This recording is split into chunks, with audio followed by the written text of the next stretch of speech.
My grandfather came to the prairie land, and to the plow he set his hand, and carved out a home from the prairie sod, within the sight of God, right within the sight of God. 1888, my grandfather is born. His name is William Joseph Dolan, Bill, and he's raised on a farm near Pakenham, Ontario. When Bill was 15, he quit school and went to work in the logging camps up the Mattawa River near Arnprior. The camps were all French, and the work was hard. And it was in these camps that my grandpa learned to speak a little French, un petit peu, and to play the fiddle. A couple of years later, it was 1905, and by now Bill was feeling restless. He knew one thing for sure: a logger's life was not for him. So he quit, pulled up stakes, and decided to move west to Saskatchewan. Oh, Saskatchewan. Even the name sounded exotic. He'd lined up a job to work on a farm near Indian Head. Things were happening out west. Everybody said so. You could start over, make something of yourself. And so, Bill boarded the train. You'll understand why my thoughts still fly, where half the world is made of sky. And you'll understand why I dream upon the far Saskatchewan, on the far Saskatchewan. By 1917, Bill had worked his way into owning his own homestead, a half section of land near Pontex in southern Saskatchewan. Pontex, ever heard of it? Well, maybe you've heard of Swift Current. You head straight south from Swift Current towards the American border, and you're bound to stumble over Pontex. Now, it may seem hard to believe, but back in those days, my grandpa cleared his land using just 2 oxen and a 12-inch plow. Imagine, a 12-inch plow, a plow the size of a child's ruler, and that to clear a half section of land. It was back-breaking, grueling work. You'd have to be crazy to do it, and you'd have to be even crazier to want to share in that dream.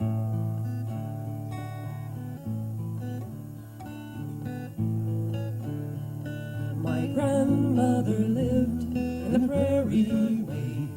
She knew her mind and paid her way. She taught 7 grades when the times were lean. Her age was 17, and her age was 17. In the year 1918, Alice Margaret O'Reilly left her home in Quéant, Quebec, and took up a teaching post at Westerly School near Pontex. Now, Alice was an interesting young woman. She came from a good family. She was well-educated, attractive, bilingual. She had a hobby as an amateur photographer. But I think she must have also had a bit of an independent streak, because there weren't too many women in that day and age that would give up the security of home and family and travel clear across country, pursuing their career. Now, in those days, teachers were billeted. That's to say, they were given room and board with local farm families. And it had been decided that Alice would billet in the home of bachelor Bill Dolan. You see, Bill's farmhouse was just across the road from the school, and it would be real handy for that young school teacher going back and forth. But you can't have a bachelor farmer and a young schoolmistress under the same roof. Fortunately, Bill lived with his sister Bee, and with Bee as chaperone, it was deemed proper.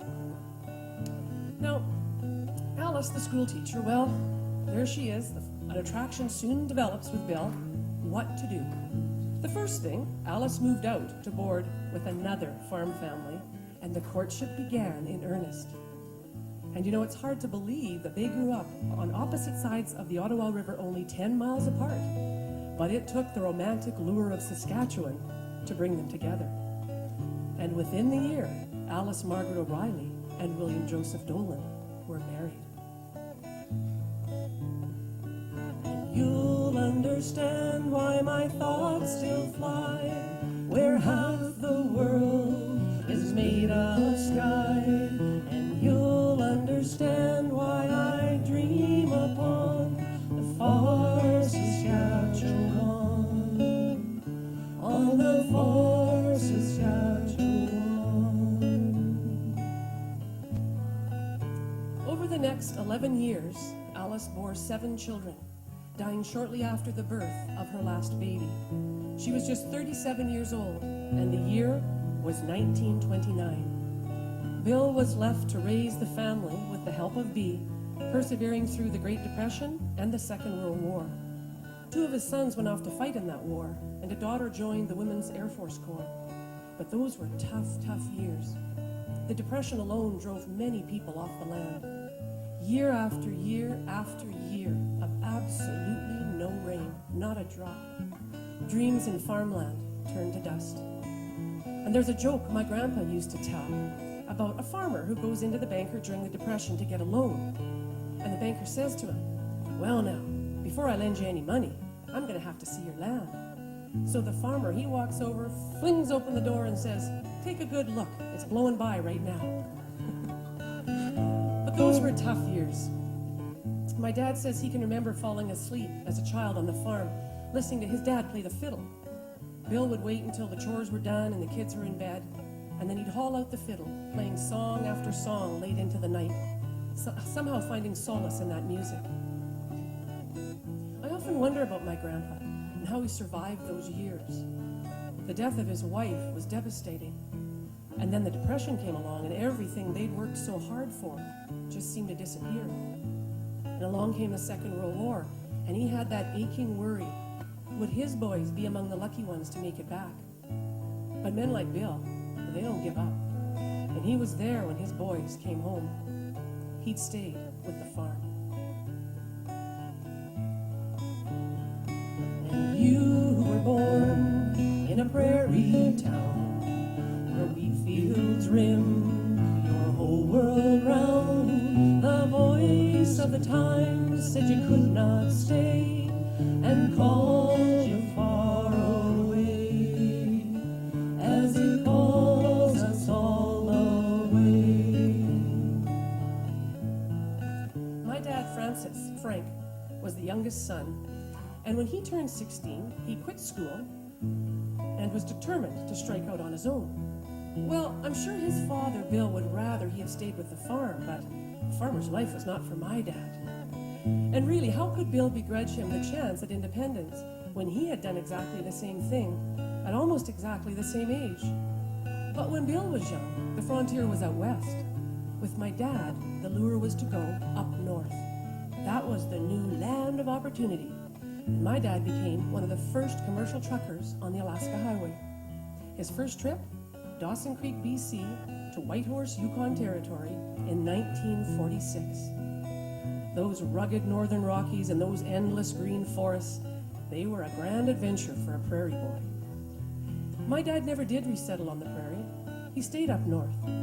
He started out as a trucker, then he and Mum owned a stopping place on the Alaska Highway, Lum and Abner's, mile 233. And after that, there was a fleet of trucks and a few businesses, but always staying in the north. He and Mum settled in Fort Nelson, and they raised their family, 6 children, in Fort Nelson, BC, mile 300 on the world-famous Alaska Highway. And as the years went by, it became obvious that the north was now home to my dad. But you know, roots, they're a funny thing. You'll understand why my thoughts still fly, where half the world is made of sky. And you'll understand why I dream upon far Saskatchewan, on the far Saskatchewan. Sometimes, usually in the spring, my dad will bend down and pick up a handful of soil, and he'll run it through his fingers, and he'll start talking about the farm. He'll look up and he'll study the clouds with a practiced eye. And out come the planting stories, and the harvest stories, and lots of stories about the neighbors. the Gillis family and the Adamses, the Carlsons and the Sutherlands. Names and memories and years intertwined. Well, a few years ago, we kids decided that we were going to take Dad back to Saskatchewan, back to the farm. Of course, it's owned by someone else now, and the original farmhouse is long gone. But the little grove of trees that once surrounded it was still there.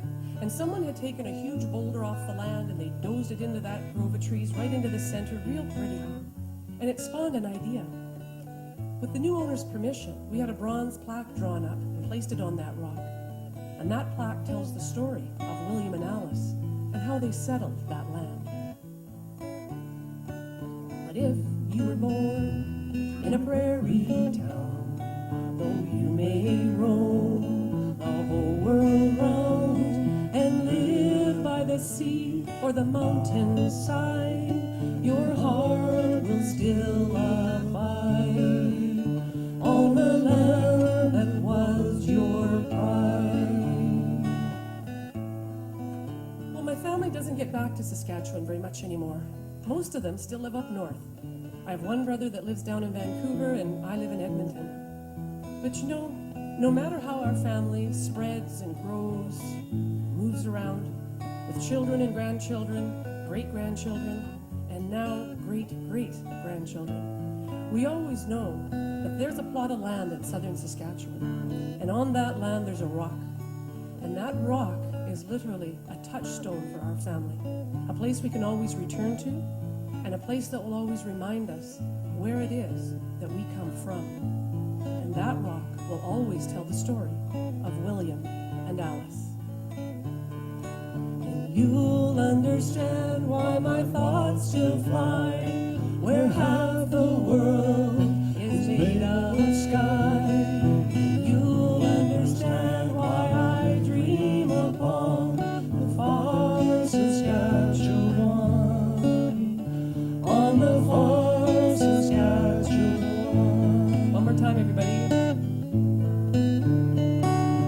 You'll understand why my thoughts still fly, where half